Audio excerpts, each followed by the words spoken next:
Hi everyone, I'm Elle McNicoll. I am a Scottish children's best-selling novelist, and I am here today and I'm so excited to talk to Cath. And yeah, I write books that feature openly neurodivergent characters because I want to see more disability in children's publishing.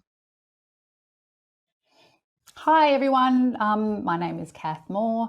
I am a YA novelist here in Melbourne, Australia, and I'm really excited to have this opportunity to talk with Elle about writing, especially within the children's and the YA space. I think we share a passion for seeing, more stories that really reflect that broader sense of community that we know and live with every day.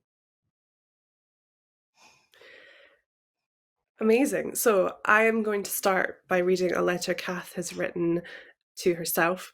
And yes, it's quite moving, so I'm going to try and keep it together. Who Are We Now? By Cath Moore. You are still little, so people refer to you as Cathy. It will be some time before the Y is dropped and you grow yourself into a one-syllable adult. Right now, your brown skin makes the parameters of safety unclear. The world is marked by hard borders and unfriendly territories. Such are the geographies mapped by anxious thoughts, public spaces full of unspoken hostility. People carry it in their eyes that flip between you and your mum. You are a discomforting shade of confusion, what with your white single parent. Come on, stop mucking about. You think your body looks more like a question mark than a full stop, and you wonder how this will change, when you will forget about how your punctuation status altogether. Wishful thinking is what one plays in solitude because there are no conversations about this wondrous transformation. In your 1980s Australia, the raucous white cultural default is wedged tight like a rock barnacle. Damn near impossible to budge, and you might be cut sharp in the process. You're not here, on the page. Omission is a bruising sort of violence, and I'm sorry for your lack of reference points. That is what literature is supposed to offer, a bridge between yourself and the world. I'm glad you got my message and agreed to meet me. This curbside, as our collective memory, isn't very glamorous, but sitting on the pavement playing with loose bitumen pebbles feels like a good meeting place between the past and the present. Watching time bend around this corner, you ask, who are we now? I can see you want to be delivered of that question mark body of yours, so don't grit your teeth when I tell you it remains. At some point you will realize this natural form. Curving and curious is a beautiful thing to be, not to others because it makes you mouthy and difficult. You have sat with so many questions they are breaking out of your skin. They must because they belong to a world not yet lettered with your thoughts. Many things are lost and found in this persistence, dissent the unrest and letting go. You will challenge the status quo. You will ask why some children can travel through their education having never read a called author. When creative industries write groundbreaking studies on the lack of opportunities and visibility, you reject it as their discovery and remind them this is our knowledge and trauma. When will the gatekeepers look like us? When will words in a policy translate into long-lasting cultural shifts? It feels uncomfortable asking, so you must persist. Your body is also a full stop. They say, gee, we'd love to see more stories from diverse people of different places. You say they are only different to you. They are everywhere and every day for us and always have been. There's your full stop. And yet, you will see a more compassionate future that holds our pain and hope together, holds its tongue, and listens first in weighted conversations. The world that you lived in will slowly be dismantled and put back together again with a different set of questions and full stops. Take all this with you when you go your way and I go mine. Please use those questions to reimagine yourself. They are armor and a tonic. Do not wait. Do not ask for permission to start writing into your future because that is the only way it will look more like you. If you are brave enough to enter the world via the front door and make yourself known. True for now. Looking both ways before you cross the road, Cathy, and hold their gaze on the page. You have nothing to be ashamed of. Oh, it's so funny, isn't it? Listening to something that you've written in the second person present tense. It's quite an unusual experience, isn't it? Thank you so Yeah. much for what a No, that's compassionate read, beautiful. Elle. Oh, no, it was Thank beautiful listening to you speak my words with your gorgeous Scottish lilt. Thank you. you. It's beautifully written. is if we're asking questions, I would love to raise, actually, there was one sentence in particular that I wanted to read about 5 times in a row because I agree so much. Well, it's particularly talking about diversity in publishing and how there is that sort of, I love it's quoted in the piece, but when people say, oh, we do need more diverse stories, and I wonder if, I mean, my experience in Britain is that conversations about diversity are starting to become not traumatic, but incredibly disheartening because it just feels like the same thing over and over again with the gatekeepers, as you say in the piece, and nothing changes. And I wondered if you could maybe speak to that a little bit. I felt a little bit of that frustration in the text. Oh, absolutely. I think, listening to your words too, they really resonated with me. And it's interesting to think about the space between Britain and Australia. I always feel like we still have this kind of, there's an umbilical cord back to Mother England, and I think we often do look to what is happening in the UK, and take our markers from there. So I'd be interested to see whether or not there is an echo of what is happening, um, in Britain within an Australian context, because I think we are lagging behind a little bit when it comes to these kind of conversations. I feel like it's a very contemporary space that we're sitting in within the world of literature, but also, across into screen industries and all of those places, where we all need visibility. Um, yeah, but having come from the screen industry, where it's been a palpable sense of that lack of recognition for a really long time, I really respond to that idea about it being traumatic, because, and it's an unspoken kind of trauma. This idea of constantly, having this sense of pushback, this that you are trying always to justify, to rectify, to validate yourself. When you are constantly put in that position, it is bruising to your psychic sense of self. And I think you live with that for a really long time. So even though we are having these conversations, for a lot of people, myself included, it's painful to have these discussions, because it reminds you of the battles already fought, and lost. Um, but what do we do now? It's interesting, isn't it? I'd love to throw that question back to you, Elle. What kind of a space are you sitting in terms of, your literary work? How is it being received? Do you see a sense that things are changing, if ever so slowly? I mean, I can only speak for disability. I'm obviously a white person. But yeah, I would say it's been years and years of lip service. So we've heard lots of wonderful speeches about how important inclusivity is, and I think the industry over here, I'm in children's publishing. It's full of well-meaning people, but it really did take. My publishers are a small publishing house, and they are an entirely all-female, women of color run publishing house, and they only publish books that are inclusive. So they only publish books that are feature children in the lead roles that are underrepresented in the literary landscape here, and they are the only ones really doing that in the industry in Britain. And because of that, their whole list of books has really radically changed the industry, because we now have such a great backlist of titles. But I, as one of their authors and as a disabled author and someone who writes about disability, I found myself thrust into a lot of spaces where people want to poke and they want to prod and they want you to. I'm not even sure. It's the most frustrating thing for me is sometimes I feel like put into spaces, not by my publishers, but by the industry, never to talk about my work, but just to talk about being a disabled author. And it's very it's the strangest feeling. I think if you told me before it happened, I would have gone, oh, that's fine, I can handle that. But when it happens, I always feel very under a microscope. I feel a lot of imposter syndrome, and it's a difficult thing, and I don't like to see it being replicated with black and brown authors or with queer authors, or any kind of marginalized author where they're thrust into a space and they're expected to fix all the problems of the industry and not actually talk about their work as an artist. Um, so that's what's happening over here is that we're sort of slowly moving into a space where I think a lot of marginalized managing directors, creatives, writers, whatever their title, are just saying we just have to do the work at this point, because the gatekeepers at the top are not going to change. So we have to change. So yes, that's why I really enjoy that piece of writing. And when you say when will the gatekeepers look like us, I think that's absolutely the heart of it, where you just sort of at some point you're like, we can have as many diversity and inclusivity meetings as you like, but you're just never going to know what it's like um, until you've experienced it. So we need to kind of dismantle, as you say in the piece brilliantly, and rebuild. And I think that's exactly the same over here in the UK. And Yeah, there's yeah. lots of great people, so we can do it.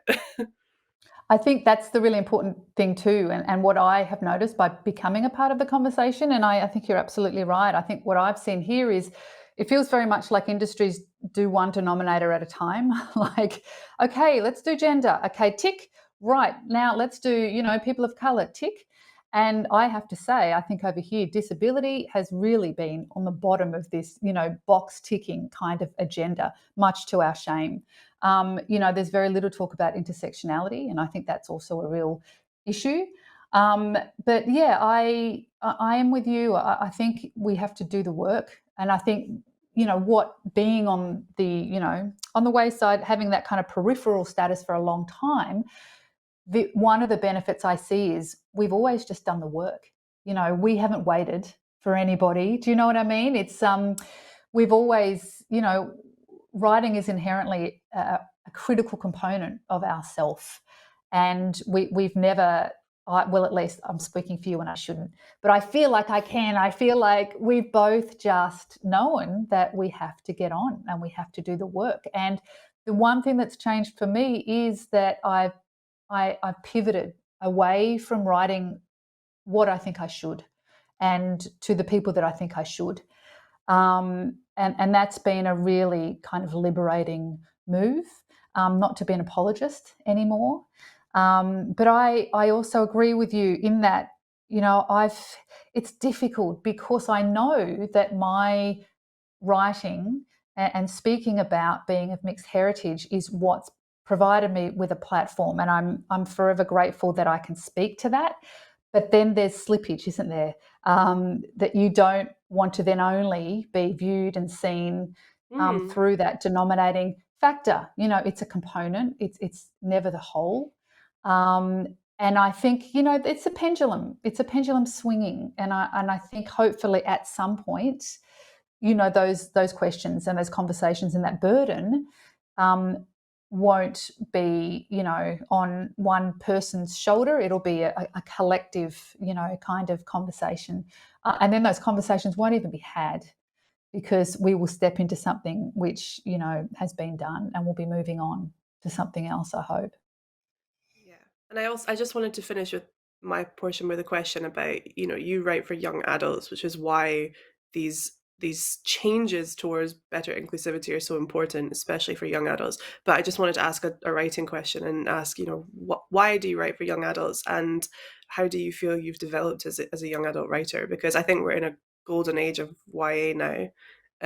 It's only getting better. So the fact that, I think you should, you're such a powerful voice, and I just wondered why YA. I'm the accidental YA author, Elle. I didn't. I didn't actually. I wrote this book originally as a screenplay, and in that form, I saw it very much as a drama, an adult drama, a relationship drama. But when I shifted into a literary space, I think the voice.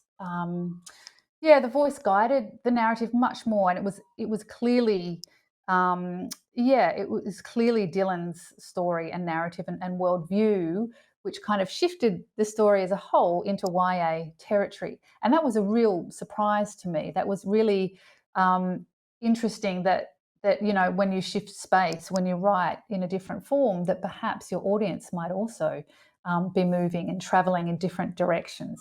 And that was really a wonderful surprise to me because I hadn't anticipated starting my literary career in the YA space. But what's come out of that has been this really wonderous, connection to community that I didn't know existed because I hadn't been looking for it. And, often it's serendipitous, isn't it, that you find these amazing people who've always been there, but you just had to, you had to shift your gaze a little bit. And in fact, I have a really great comrade who I was on a panel with at the Sydney Writers' Festival, and that's where we first met, only to find out that we're actually neighbours here in Melbourne. And now, we're really great friends and are writing together. And yeah, so that for me has been a really beautiful, surprise starting here in YA. And I can't speak for, maybe it's the same, writing for kids. I'm not sure if it's the same writing for adults, but there is a sense of solidarity that I found within the YA community. And I think you're absolutely right. I've read so many books within this space this year, and there's such a sense of, I'm just so inspired by genre, the application of genre within this space, within, how these voices are starting to emerge that do sit left of centre. I think perhaps there's a freedom to write without a sense of convention or tradition at play, because your YA audience is really seeking and asking for these questions. They see things which they want to respond to. And I think, YA is a really great space to interrogate and practice dissent and ask uncomfortable questions, and appreciate that there's a lot of uncomfortable truths that teenagers have to navigate every day. And, we kind of owe it to them to travel alongside them and offer them some kind of sanctuary that I think literature provides. And that's what I have also got, even though I'm an adult reader, stepping into these worlds, just been pretty phenomenal. So I hope to continue to sit in this space. It's been, really, really awesome. Fantastic. Thank you so much for letting me read your work and for answering some of the questions. Oh, thank you, Elle. Well, it's your turn now, Elle. It's an absolute privilege to be able to read this letter that Elle has written to herself. This is Who We Are Now by Elle McNicoll. It feels odd to write a letter to the future. I've never been able to visualise one. The present is consumed with work that I've waited my whole life to be able to do, and people who trample all over it in their eagerness to press their nose against the glass. My past self is as much of a mystery to me as you are. My masked, carefully constructed former life seems like a failed experiment. She was cold in order to be hidden, and you would be saddened to know just how many people are drawn to coldness. Coming out publicly about long-hidden secrets while promoting a book during a pandemic is perhaps not something I would advise, but it is now as inevitable as the words inside of said book. You were a stranger to yourself for decades. There was a half-finished footprint on the sand before they washed it away. The shoes they made were ill-fitting, but you thought their only purpose was to look like everyone else, not to get where you needed to be. So you did not complain. Time to complain. Suppression with the aim of invisibility is not freedom. Tolerance is not the same as acceptance. Vulgar fascination and voyeuristic questions are not symbols of arrival. I hope you're existing in a future which values your work and respects your accomplishments, and that you're brave enough to say no when people only want your voice and presence so that they can collect you like some strange token. I hope the story of the imposter will be done.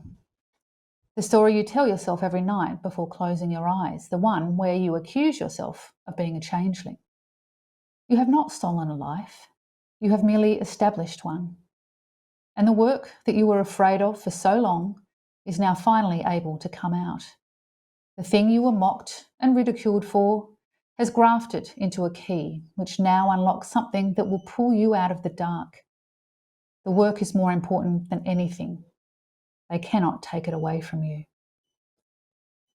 That is a really beautiful and earnest reflection of that sense of self, Elle, and so much of it, really pulled at my heartstrings. And I have some questions that I want to ask you, because they're questions that I think I really struggled with too, in terms of, my sense of my former self. And one of them was this idea of being an imposter. And when I was little, I often felt that I was wrong rather than I was being wronged by the world at large. And I was really interested to know if at some point when you started writing, did you see that change of perception? Did writing as a practice allow you to revisit your past and your sense of self, with a really important gaze? Well, first of all, thank you for reading that so beautifully. That was really lovely. Yes, writing did unlock a lot of things because you're absolutely right. I was also raised, I think most of us are raised with the idea of, the world doesn't owe you anything, and if there are problems in your life, you are probably the common denominator, and you are the one responsible for fixing it. And that was very much what I grew up with. So when you have a disability, the world is not accessible 9 times out of 10. The world is designed for people who are not disabled, but nobody put it into that context. So it's you're hitting 9 barriers before you've even left the house, and every single time you hit one of those barriers, you go, "Oh, it's me again. I'm a failure," and I don't know at what point it stopped becoming, "Oh, I've failed at this," to "I'm a failure," but that transition happened, and it's very common with a lot of disabled people, no matter what the disability, invisible, visible, but it's something you internalize because of the way the world is built. And yeah, absolutely. When I started to write A Kind of Spark, which was my first book, I was accessing that lens for the very first time and sort of letting myself write from that lens rather than pretending to be neurotypical.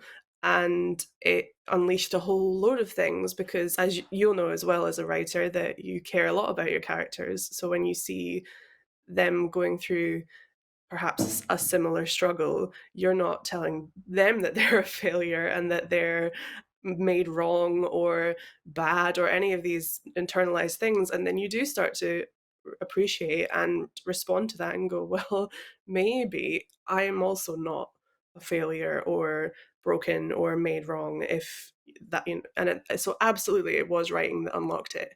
And you're the first person who've ever asked me that, so that's nice to be able to confirm. Well, it's really interesting that what you've just said there is something that also makes me think, maybe if, that writing, touches on that kind of confessional space, doesn't it? And in a way, maybe for both of us, there's been something of a communion with our child self in terms of writing. And I really wonder if you've been able to be kinder to yourself because you've written and you've been able to look back with that sense of sensitivity and awareness about the world that perhaps you didn't have when you were a child. Oh, definitely. I always, when I'm writing, I write children's books, but I do try and write children's books that are universal and hopefully accessible to all ages. And I have a lot of very lovely adult readers. So, and I think what's been so special is the response from a lot of adults who are also disabled, sometimes not, not me, but just adults who have said this book has changed my entire outlook on my past. Like it's completely, and I sort of go same. Like it has as well. We don't need to beat ourselves up so much. And I'm just amazed. I mean, it's not a memoir, but it's definitely got that lens and that, I don't know, authenticity sounds a bit pretentious, but it is that. And I remember writing it and thinking no one's going to be interested in this, and actually it's been the opposite. And so I think that's what I've learned, is that, as you say, I think it's brilliantly truthful and poetic to call it a confessional space, because that's exactly what I think of it. That's exactly it. And it did sort of, I don't know, it got a bit of the poison out, I suppose, and it's a bit easier to breathe now. I don't know if I'm completely easy. I'm still very hard on myself, but that's 20 years of programming that I have to undo, so it's day by day. That really resonates with me. But also, what I found is that idea of, yeah, I met I met a kid who read my book, and she'd said, yeah, no one had ever, told me that it was okay. No one had ever told me that it was okay to be mixed heritage, and nobody speaks about it. And not that it's something to be ashamed of. And I think that idea of visibility is really key to the kind of conversations that we're having. And I think for myself, childhood is supposed to be a space of freedom. You're not supposed to think so much about those adult constructs that you're confined by. But I think, when you do live with these traumas that we end up having to work our way through, you do see the world as a construction, not one that's always kind to children who don't fit a particular mold. But what comes out of that is an insight that I think is really redemptive. And I think through writing and our work, we are both stepping back into the past, but also there's an interesting temporality, I think, with our work in that, we are now, part of the conversations that are creating the future. We are finding community. We are, having these moments with our readers that allows us to see that the words that we write and the thoughts that we bring to the world, how we story ourselves out into the globe is important. And that's been really valuable for me. I wonder if you've had the same experience with the feedback that you've got. Yeah, I mean, the feedback has been unbelievably incredible, more than I ever thought possible. When you have children saying, I talk about my diagnosis now because of this book, or I've been diagnosed because of this book. The book is now, a lot of doctors have used the book now, and when people say, I had a police department say, we're changing our policy on how we deal with learning disabled people because of this, but like it's a big, it's those are huge moments because it feels like an actual shift has happened. And for me, it's exactly as you say. Growing up, disability just wasn't part of the literary landscape, and when it was incredibly damaging. And I think bad representation is sometimes worse than none at all. And disability was always this monstrous, villain, or this terrible burden, or something to be pitied. And it was never the hero, it was never agency, it was never anyone in the driving seat. And that's what I do in all my books. My disabled heroes are always never about overcoming their disability. It's never about cures or anything like that. It's just them in adventures. And that's the most important thing to me, is to, exactly as you say, some things felt taboo, and when something isn't reflected in a literary landscape, it's almost like it doesn't exist. And you think, why aren't people like me, or people like you, or people like us in books? Why is that not happening? I think our stories are really interesting. I think we have just as much of a right to tell them as anybody. And I actually think, the last few years, all the books that could be categorized as diverse have actually been the most interesting and the most technically competent. I don't mind saying that. I think that when you have to work twice as hard, you end up with a better piece of work. But yeah, the reading feedback has been like astronomically life changing. It's huge. It's been huge. Yeah. That's awesome, Elle, as it should be. It's been such a pleasure to talk to you today and to find these connections between our work, but also the writing process too. Yeah, it's been such a pleasure to talk to you, Cath, and to read your unbelievable writing. And yes, I hope this is not the last time we speak, and I hope one day it can be in person. Me too. Mutual Admiration Club. Absolutely. I'm coming to you though. I would Oh, love to amazing. come and visit you in Scotland. Yeah. But thank you so much for your time. Thank See you you for your later. time, and thank you. Bye. Bye.